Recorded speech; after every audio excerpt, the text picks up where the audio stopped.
Bienvenidos al canal Cocina con Drasanvi. Mi nombre es María Mayada y hoy vamos a cocinar con un superalimento muy interesante. Es el alga Spirulina, conocido también como comida de astronautas, porque tiene un alto nivel de proteínas y propiedades rejuvenecedoras. Vamos a hacer unos rollitos muy ricos, que están rellenos de queso fresco, de aceitunas y de nueces. Y luego unos espaguetis con un pesto. Vamos a empezar.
Ya tenemos nuestros rollitos de queso crema con espirulina y ahora vamos a montar los espaguetis de calabacín.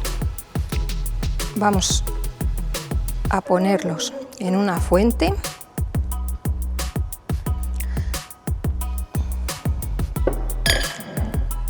Servimos nuestro pesto de espirulina, ¿veis qué color más bonito, más brillante?